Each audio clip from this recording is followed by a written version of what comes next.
Welcome back to the Important Nonsense Podcast. 32 teams in 32 days.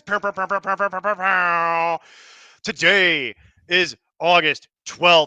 We are going to talk about the New Orleans, starting off in the penalty box, going directly into the penalty box. We already did that show.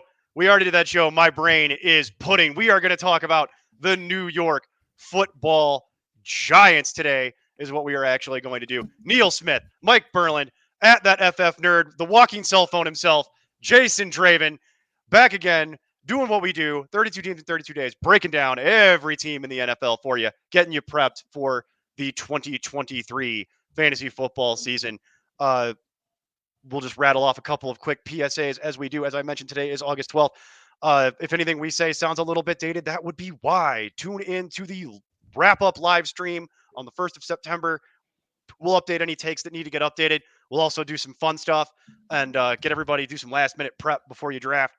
You will hear us just reference a lot of rankings. They primarily come from ourselves, but also the Fantasy Pros, ECR. We are a Fantasy Pros affiliate. Shout out to Fantasy Pros. Love working with you guys. Love being part of the ECR over there. The depth charts that we will reference come courtesy of Player Profiler. Shout out to Jack Kavanaugh. Appreciate your work as always, sir. Check us out at importantnonsense.com. Register for our Discord. Get in on the become a member. Get get paywall content. We offer custom team and we offer personalized team assessments and league assessments for a fee. We will literally pile into this room and break down your team and your league for you for $5. $5. So check out importantnonsense.com. That's also how you can register for our Discord. Keep Jason Draven company, and he'll answer all your questions. We will all answer your questions all season long. Mike Burland and I will answer your burning trade questions that we get way too many of. And post your team. If you're going to do that, please help Mike and I answer these questions properly. So yeah, with that, we'll get into the Giants here. We referenced it yesterday. If you heard yesterday's show, this is a bit of a soup. It's a bit of a mess, the Giants. There's a lot of weird stuff with this team. One of the worst playoff teams I've ever seen last year in real football. They did it, though. They made the playoffs. Crazy to think that was a playoff team, but it was. They won a game, too. They won a game. Got people very excited. Dayball, the magician. Dayball got a lot of people fired. Dayball got some of his friends and colleagues fired over that little season that he put together because, he did it. Say whatever we want about how lucky it was. He did it. It's there. You can't argue with the results. Facts is facts. He got him there in the end. But that defense is getting a lot of credit for a defense that I think is just a little bit above average. It ain't that good. And that offense, we're going to go through the offense here for the next 30 so odd minutes. Woof. You got some bright spots. You got some real question marks on this offense that we're going to kind of have to figure out. But starting off with quarterback, the Giants finally bit the bullet and did what they probably felt like they needed to do. They paid Daniel Jones, gave him a 4-year mega contract. So Daniel Jones is going nowhere. Danny Dimes is going to be a Giant for a long time, it looks like. And whatever you think of Daniel Jones, feels like the Kirk Cousins conversation, doesn't it, boys? Except for he rushes. Ooh. So we're just going to go get right to the heart of the matter. I like it. Okay, yeah. Well, this is going to be a quick show. We're not going to dance around at all. It is Kirk Cousins. That is his big plus. It is Kirk Cousins with a rushing floor. That's kind of what it looks like. That's kind of how it feels. It's better Derek Carr. It's Derek Carr, but talented. And more of a rusher. And more rushing. And more rushing. Yes, that is going to be the big takeaway. Daniel Jones opens the season by ranking as the quarterback 12, which translates to about 95 overall. His ADP is 108. I'm not buying that, though. Yeah, but you're getting a discount. That's expensive. It's not that expensive. It's right in that range where we start thinking about quarterbacks. So it's not that expensive. No, it's definitely not. I mean, I'm talking about a 9th round pick, Jason. But at the same point, it's quarterback. Yeah, but it's 9th round. I can't bring myself to do it. Quarterback in the 9th round is too expensive, huh? Yeah. But you're willing to take Kirk Cousins in the 9th round. Barely. We just had this conversation like 3 days ago. The listeners That's world. it. I have to. Oh, you're contractually obligated? And I don't. Is what all that because comes down to? I trust him to throw it. Jones is not the passer that Cousins is. He is the rusher that Cousins is not. That's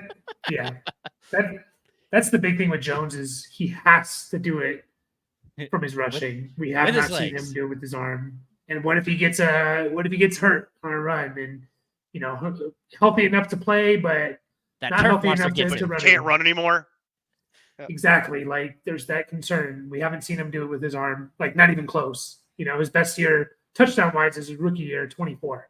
Yeah. And he's last year was his second best. So not great. 24 is not good, folks. It's not 2012. Okay. It's not 2012. 24 passing touchdowns is not acceptable anymore. No. Still have it 23. So that's part of the reason that makes me nervous.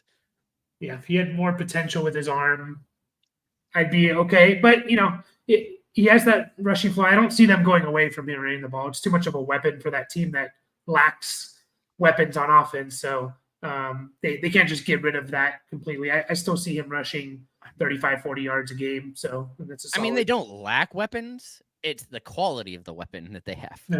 Yeah. Yeah. A spoon's a weapon. Spoilers? Jeez. Like, just ruin the whole show. I'm just I know Mike has to go soon, but we don't have to do the show in 10 minutes. Like, I know, but I want to talk about Super Mario. We still have tacos. For the love of... Oh, you know what? I will talk to you about tacos because it's tacos. Or Jexy. That was another good one I watched recently. Okay. All right. So you guys seem a little less optimistic about Daniel Jones than the public. That's completely fine. I get the concerns. On really wanting to get excited about Daniel Jones anchoring your team from the quarterback position. I don't think a 9th round pick is unreasonable. It's fine. It's kind of my thing. I don't think it's that unreasonable. I will say if we're going to compare him to Kirk Cousins because it's the similar ADPs, might feel a little more secure with Cousins just because less of a propensity for him to get hurt if that's going to be the decision maker. And he throws more passing touchdowns and is more accurate. But you don't get the rushing floor. To me, it's 6 in one hand, half dozen in the other. I'm not overly concerned about rostering Daniel Jones at that price point. It seems logical enough to me. He's not being that highly inflated. He's in that Tua, Kirk Cousins, Daniel Jones neighborhood of I waited on quarterback and okay, I'll get something. I don't hate my life if I have to deal with Daniel Jones as my starting quarterback for my team. I would want to get a decent backup though. That would be my note here is I want to make sure I have a decent backup. I'm not going to be okay with Daniel Jones and then waiting all the way down to like Jordan Love or something like that. And like, no. I want something that I feel a little bit better. Is Cousins before or after Jones? It's like right in the same neighborhood. It's Cousins is 4 picks before. Okay. 4 actual, I mean by ADP, 4 literal picks, 104 versus 108. Okay.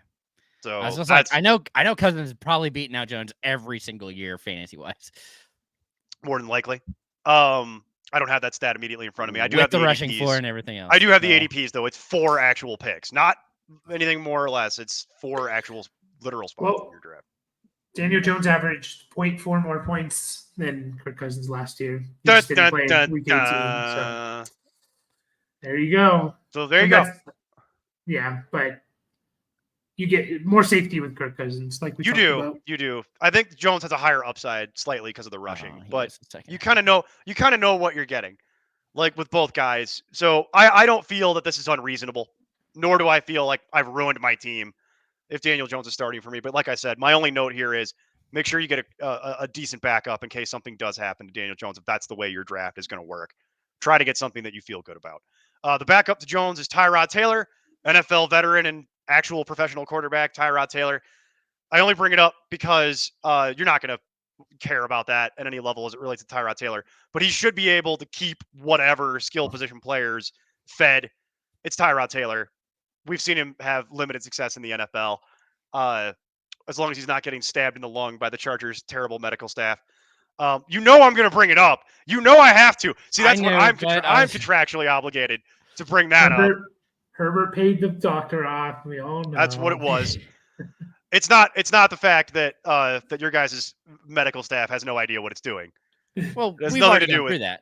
It has nothing to do with we know that. That's part of the reason we don't have a healthy team for most of the year. Saquon Barkley is good at football. When he's healthy.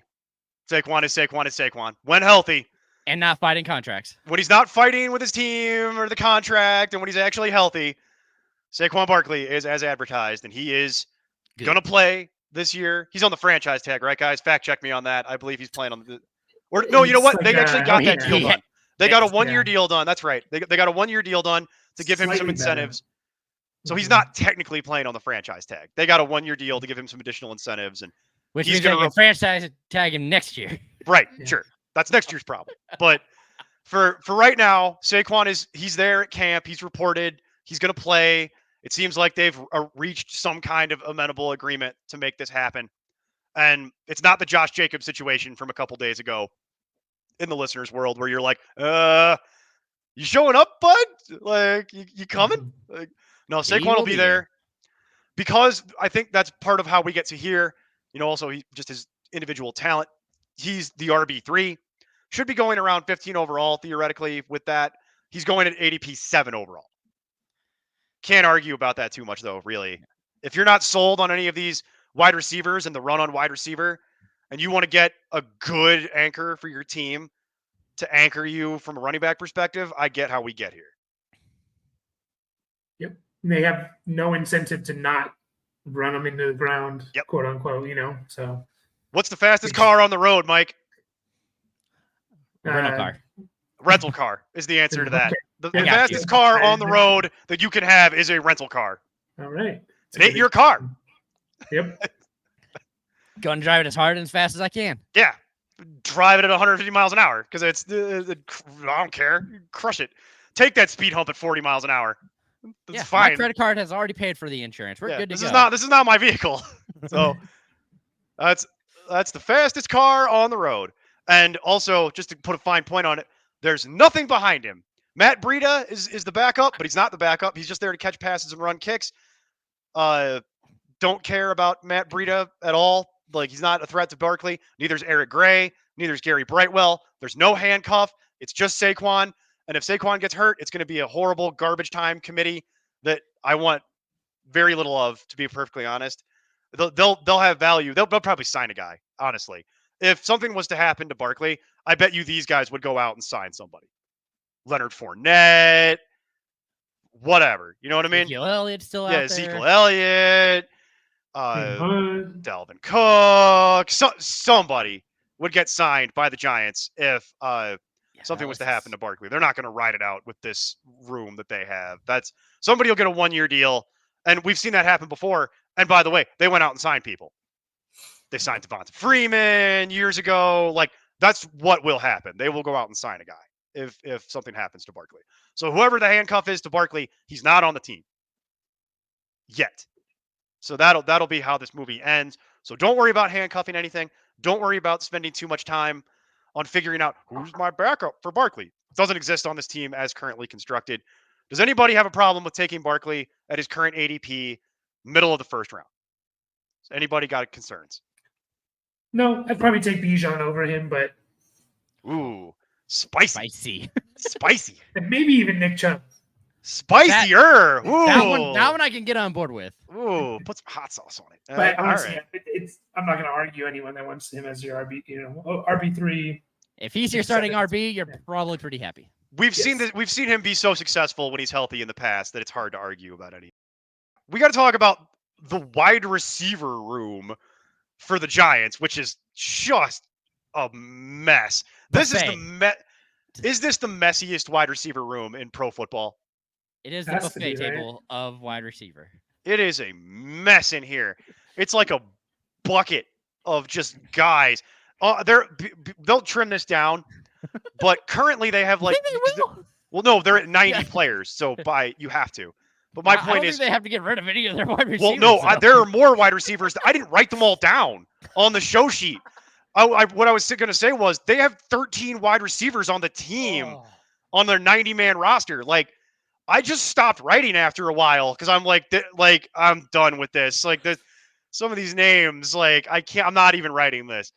But just to paint a picture for the folks that are listening to this, they have. We'll get into ADPs and relative. I'm just going to list it off, and then we'll get into values. Wait, how are you going to list them though? Just as I've written them. Okay. By height. By height. So just Speed on this score team, by- you have Isaiah Hodgins, Paris Campbell, Darius Slayton, Lawrence Cager, Sterling Shepard, Wan'Dale Robinson, Jalen Hyatt, and Jamison Crowder. 8 guys that are all trying to make this roster and carve out a role in the background. Some of them are under contract, so they're more likely to be on the roster than others, but that's a disaster. Normally we stop listing guys at like 5 or 6. I got all the way to 8, and then you realize like there's 5 more names I could have listed. It's just okay, so let's do this way because it's so hard to unpack. Let's pick a name. We'll go around the room. I'm going to start with Jason. You know who I'm going to pick. Why do you? I know. That's why I'm going to let you go first. So it's Jason. Remember the conversation I have with you about every week about this is a radio show. Oh yeah. The like I know that you have an opinion. Well, I'm going to you. The audience that is theoretically listening to this. They know who I'm picking too. Do they? Well, then go. Yeah. Then give it to them. It's Wan'Dale Robinson. It's not close. All right. I love the And guy. why? He's super talented. I mean, we had him on the waiver show a bunch last year as the option to have, especially if he was ever healthy or if Sterling Shepard got hurt, which happens every year. He was good when he played. Like it's the talent is right there for you and plays in the slot, which Daniel Jones actually loves to throw to. So great option there. And yeah, hard not to just love him. I was excited for him last year. I was hoping that Sterling Shepard wouldn't sign the contract. He did. I was like, well, darn, I have to wait. And sure enough, he gets on the field, has a couple flashes, and then hurts himself. That's what the Giants wide receivers like to do. We'll go through Wan'Dale Robinson and my thoughts on that in a moment. But okay, so Jason's going to go with Wan'Dale Robinson. Mike. What is that? Oh, okay. We'll get to Wan'Dale, but I'll say Isaiah Hodgins because you have a bunch of guys who have the prototypical slot guy roles in Campbell and Crowder and Wan'Dale and Sterling Shepard, and Hodgins he brings something different. His size, he looked pretty good last year when they kind of picked him up off the street. Didn't have anyone else, and he was him and Richie James were really solid. So. I think Richie James got a new contract out of this, and out of what he was able to do. And Mike, I know what you mean with Isaiah Hodgins. He looked good enough at the end of last year that I get why they kept him around on the team. And he also stayed healthy, he stayed healthy, but he was effective in their offense. Like he was startable in fantasy by the end of last year. I mean, you don't feel great about it. But it was there. It's right there in the numbers. Like he was a productive, playable fantasy asset at the end of last year for this team. But that's why this is so hard to unpack. So for me, there's a couple players I like on this team, but it's just going to depend on how you want to go about it and also about how some of the your league, how the draft is happening. So Mike, you mentioned Isaiah Hodgins. Isaiah Hodgins is the one that the expert community is on, and it's for all the reasons that you just mentioned. Well, we saw him do it at the end of last year. He has familiarity with Dayball, which yes, okay. He has familiarity with Dayball. He has familiarity with the offense, but also we saw him do it last year. That's literally that. It's that simple. Like we saw him do it last year. He's not coming off a major injury like 3 of these guys are. So. Yep, not coming off a major injury. He has familiarity with the system. Daniel Jones clearly was willing to trust him with the football. So if you go by expert consensus and what the experts think, it's Isaiah Hodgins. Isaiah Hodgins opens as the wide receiver 68. 177 overall is what that should translate to, which makes sense to me. You're talking about like a 15th round pick. And that's a steal. If you project out what he was able to do over the end of last season to a full season, that's a steal. That's a great value. So I totally get why the experts would be saying Hodgins would be the one you want, because that's what becomes clear when you actually pull this apart. His ADP though is 200, so he's not being drafted. He's out. Isaiah Hodgins is outside of draftable range. So I think that would be the note for the public is might be sleeping on Isaiah Hodgins here, might be leaving some value on the table. So if you're playing in your home league, Isaiah Hodgins is probably available to you. It's something that you should know who that is. Unless you're a Giants fan and everybody in your league's a Giants fan, then he's Right. probably a name you know. Then he's probably gone. But if you're playing with just your home league, Isaiah Hodgins is probably available to you, and I would argue that he should be drafted at the end of your draft, 15th, 16th round. If you're light in the wide receiver area, pick him up because it's not going to cost you anything, and you might actually make some real hay here. But that's just what it is. Where it gets interesting, though, is some of the other names. Paris Campbell is on this team, former Colt. You know, he's attractive to a lot of people. I'm not interested in Paris Campbell and haven't been for his entire career. I've never been a Paris Campbell guy. I know like our guy Aiden Ware historically loves Paris Campbell. I have no interest. Even when he was a rookie, I just don't buy it. I don't believe in the Paris Campbell stuff. But if you look at Paris Campbell, the experts, of which I'm part of the ECR, so you got to, and so is Jason, so is Mike. For me, if Paris Campbell, I think that his ranking is very fair. Wide receiver 74 translates to about 204 overall, so not really draftable. He waiver wire candidate at some point if he can stay healthy. Sure, maybe theoretically, but I wouldn't spend a draft pick. Public disagrees. He's going near Mr. Irrelevant territory. So the public is telling you they would rather draft Paris Campbell and leave Isaiah Hodgins on the waiver wire. And I'm here to tell you that for me, I think that's wrong. Mike, you're nodding. Do you agree? Is that wrong? I think that's wrong. Yeah, I mean, the only thing is like you've been hearing a lot of hype, but we hear it all every year with Paris Campbell. So yeah, I'm taking Hodgins just because there's a lot of other guys I think that can fill the role that Paris Campbell potentially is going to have. So yeah, Jason, do you prefer Hodgins over Campbell? Yes. Okay. Yeah. So keep it simple for it. Yes. Yes. Thank you. And that's kind of what it is. So I don't know why the public is high on Campbell, but I think that's incorrect. Darius Slayton is still on this team. Darius Slayton has been in. I mean, my God, you talk about like sleeper to post hype sleeper to now just dead. Nobody seems interested in this by ADP, but the expert consensus, wide receiver 75 translates to 191 overall. He should be being drafted near the end of your drafts as a dart throw. The ADP on Darius Slayton, 263. Just totally not draftable. So the public has decided that they have no interest in Darius Slayton. And willing to make Daniel Jones a QB12, but not have a wide receiver that anybody cares about. Well, here's what I'll tell you why the Darius Slayton thing is happening. Because we're just going to skip. We're going to skip a little bit, and we're going to do this way because I know why. The experts will tell you to go with Darius Slayton, right? Because we've seen Darius Slayton do it before. When he's healthy, he's been productive, right? When he's actually healthy and he's not asked to be the wide receiver 1 for this team, he's had a role as the field stretcher. And at this point, we know what Darius Slayton is. He's a professional NFL player.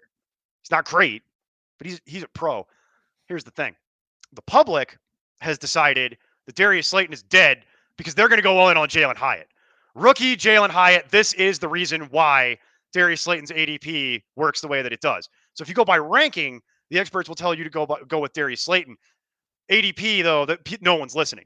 Because if you go by ranking, Jalen Hyatt, the rookie, who would be competing with Darius Slayton for this job as the field stretcher for this team, Jalen Hyatt comes in as the wide receiver 87. 222 is where he should be being drafted, quote unquote. No. The public has decided that Jalen Hyatt is going to go at 157. So that's like 13th, 14th round pick. The public has made their decision. The Darius Slayton is dead, and the Jalen Hyatt is the one that you want. What do you guys think about that? No, I'm not a Hyatt fan. I know he ran. I mean, he's 22 fast. miles an hour. Yeah, he's fast, but that's all he did at Tennessee. Just not a fan. I don't even think he's going to be starting. I think it's Slayton's job, and yeah, not Hyatt has to wrestle it away from Slayton. Yeah, I mean, so, but I wouldn't be surprised if he did it. If he ended up not by the end of the year, either, because he is fast and he has talent. He showed spurts already, and so it'll be interesting to see how that goes for him. I just don't like the ADP. Yeah, it's just too high for what I would want to do. They're too high on Hyatt. So I'm I can't get into too high into the Jalen Hyatt thing. And you would know. You're a Vols guy, so yeah, you know all about this. Yeah. So Hyatt is very raw. The athleticism jumps off the page at you every time you see him play, where it's just like, look, man, he's fast. So I get the immediate appeal from the freak athlete standpoint. But yes, as somebody who actually watched Jalen Hyatt play a lot when he was in college, the man's talented, and I get why he was drafted, but he's going to have to prove it to me from a fantasy football perspective. I won't be drafting him, especially at that relative ADP. I'll let the public go nuts on this. I would rather Slayton if I was going to. I line up more towards where the ECR has it, where take a shot on Slayton at the end of your draft and then let Hyatt work itself out. I would think that it's a shame because what I was hoping for was that Hyatt would actually be a regular feature on your guys' waiver wire show on Monday nights. But that ain't gonna happen now. Maybe at some point during the season if he gets cut. But yeah, feeling like the back end of the season seems like weeks 10 through 17. I could see him popping up because people maybe we'll see how it goes early in his career. And then the other positional thing that's going on is the Sterling Shepard, Wan'Dale Robinson conversation, and then you throw Jamison Crowder into that as well because why not? Why not have 3 slot receivers on your team? They re-signed Sterling Shepard because Daniel Jones loves Sterling Shepard. That's just what that is. He's been hurt a lot, but Sterling Shepard, professional NFL slot, good. Like Sterling Shepard would have a job on another team. Okay. You know what? We'd all agree on that, right? Sterling Shepard, if he was not on the Giants, would still be in the league. So there is that. And Daniel Jones loves him. It's just a question of can Sterling Shepard stay healthy? But he's not draftable at any level. He's not being drafted. He has no ADP. He's not in the ECR in that way. It's just a name to know that he's still on the team. And then Jamison Crowder, same story. Pro NFL slot. Saw him play at many spots over the years. You know, if he could actually stay healthy, we've seen him do it in the past. He's had value as a veteran. So, but he's not draftable. Don't draft him. He has no ADP. Don't worry about it. Just know who it is. The one that I want to touch on before we leave is Jason. You started with it. I'm going to close with it. Wan'Dale Robinson. You and I got into a bidding war in a league you and I playing together in the background over Wan'Dale Robinson earlier this summer. And I was like, it would be Jason that is trying to outbid me on Wan'Dale because I was hoping to get him for cheap in a league where we actually have to sign contracts and we have a salary cap. Jason and I were trying to outbid each other on Wan'Dale to the point of absurdity because I want Wan'Dale as a even his talent. We lost you there for a second. Okay, there we go. Come back. All right, coming back. Yeah, you and I got into a bidding war about it, and I wanted him for cheap because I wanted him on a futures contract, and I'm like, I'm gonna argue. You just keep bidding it up, and I ended up winning because I probably overpaid a little bit, but whatever. I was happy to get the guy I actually wanted because I believe in Wan'Dale Robinson long term. You mentioned it. You know, in the limited sample size, but in the limited sample size where he was playing and was healthy, he was electric. And he was getting a ton of targets. Good route runner, like really polished route runner. PPR nightmare for your opponents. I'm very bullish on Wan'Dale Robinson. And if he wouldn't have blown up his knee, we wouldn't be having this conversation because his ADP wide receiver is 208. So he's not even being that. I think is also wrong. I would be much more willing to draft Wan'Dale. It's weird. The ones I would be willing to draft are Isaiah Hodgins and Wan'Dale, really. And if you wanted to draft Slayton with like the last pick of your draft, I wouldn't bat an eye at it. I'd be like, okay, because that's the ones that I know. I've seen it before a little bit. The Hyatt thing is weird to me, and it's just like that's just the shiny way that new it goes. toy, man. It's a shiny new toy syndrome. That's how that works. That one I'll give you. But I go back to our conversation from a couple days ago, Mike. You always get discounts on rookies. Because you ain't get no discounts on Jalen Hyatt. It's because he ran like the fastest ever recorded or Madden speed or something, and people are freaking out. What's the news on Wan'Dale? I haven't. Is he practicing and all that, or is he gonna start? He's working his way back off the pup. Yeah. Was the last update. So I think that has something to do with it. I think they were planning on starting him in not this season game, but maybe the next one. Yeah. So he's working his way back, but theoretically he's going to be ready for week 1. Well, in the game that he went out on, he went 9 for 13 and 100 yards. Right. And that's my whole I'll take 13. 13 targets? Yeah, that sounds good. Yeah, sign me up for 13 targets. Because if you're averaging 13 targets, you're not a flex. You're a wide receiver 2, dog. Like, and if I can get a wide receiver 2 for nothing off the scrap heap, yeah, I'm highly interested. Tell me more. I'd like to subscribe to your newsletter. Like this sounds good. So for me, Wan'Dale should be a mainstay of your guys' waiver wire show, considering that, yeah, he's not even draftable range part of the ECR. Wide receiver 72, 199 overall is where that would translate to by rank. He's going at 208, so he's outside of draftable range. I find myself picking up Wan'Dale at the end of my drafts a lot because that is a dart throw that I am highly interested in. I would love to roster him at the back end of the majority of my teams because I'm a believer. I'm a fan. I'm a fan of what I saw. Limited sample size, I know, but if he comes back healthy and his ACL isn't permanently messed up, I am very bullish on the life and times and career of Wan'Dale Robinson. I mean, before his knee exploded on him, he ran a 4.4 40. That's fast. And is a good route runner. Yeah, he could cut up a field like it. I mean, Sterling Shepard. That's why I was excited for it. I'm like, Shepard goes down. This guy's coming in, and you know how much Jones loves Shepard, so let's go with it. That'll be the last time we ever, if he actually gets through a full season, that'll be the last time we ever see Sterling Shepard on the Giants. That'll be the end of that conversation. He'll be gone. He'll be off that team. He'll be playing somewhere else, fighting for a roster spot. But yeah, that's the one that I kind of have circled is little old Wan'Dale there for me. That's the one that really speaks to me off this list. Although I will concede, Mike Hodgins is a great choice, especially for the relative ADP and price point. I cannot argue this at all. That is a good call of tight end because they now have Darren Waller is now on this team.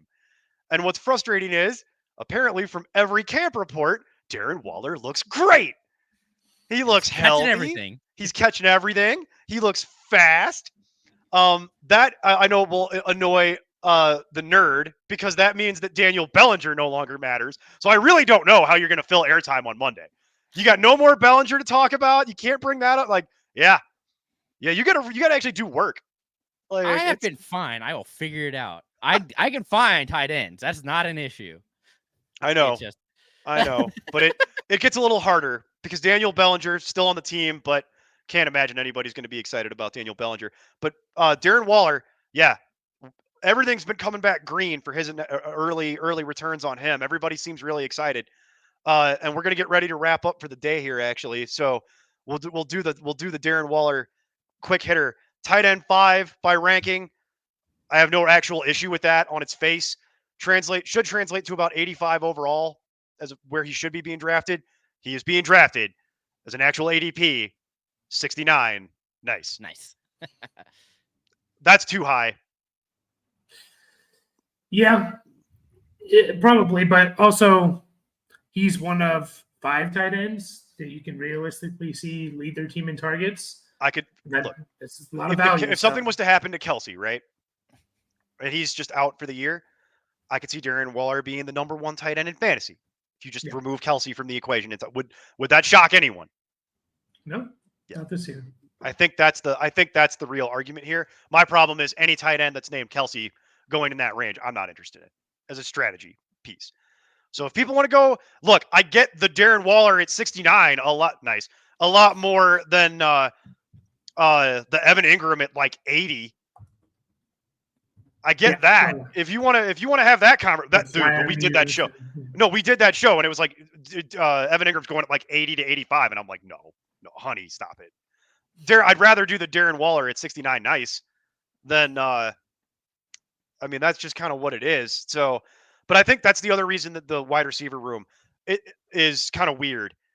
Too many bodies, nobody really knows. There's no established pecking order, but then also you bring in Daniel Jones, a new safety blanket to siphon stuff off. And I think that's screwing with the wide receiver stuff as well, where it's like, what do I do? I don't know. What do I do with my hands? Like, so it makes it really soupy. Exact. Thank you. Thank you. Put your hand. But kind of we'll just go around the horn here for final thoughts and just starting off like Darren Waller, got no issue with Darren Waller. Just I'm never going to roster it because of the ADP. but I'm not worried about him like returning on something. You'll get something, but I just don't. For my draft strategies and the way my teams typically work, it's just not something that I'll likely roster. We covered the wide receiver stuff. The one that I'm really excited about is Wan'Dale. Isaiah Hodgins is second. And then don't draft Jalen Hyatt where he's being drafted is going to be my advice on that. Saquon is Saquon. And if you want to wait on quarterback and you end up with Daniel Jones in the 9th round, I'm not gonna be too worried about it. Just make sure you get a quality backup. But that's kind of how I look at the Giants. There's just a lot of weirdness largely centered around the wide receiver room. And I think overall, this team might struggle to repeat being a playoff team, but they're not going to be bad.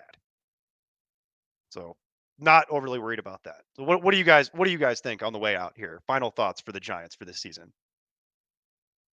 I agree with basically everything you said. Waller, just to wrap that up, if he does fall a round or two, I'd be okay with taking him. I generally kind of agree with you with the tight end strategy, but if I do want to target one, it's a guy that could lead his team in targets. So just to kind of wrap that part up, everything else I agree with you though. Yeah. Yep. Jason, You want to pound the table for Wan'Dale one more time on the way out the door here as we leave? Sounds good.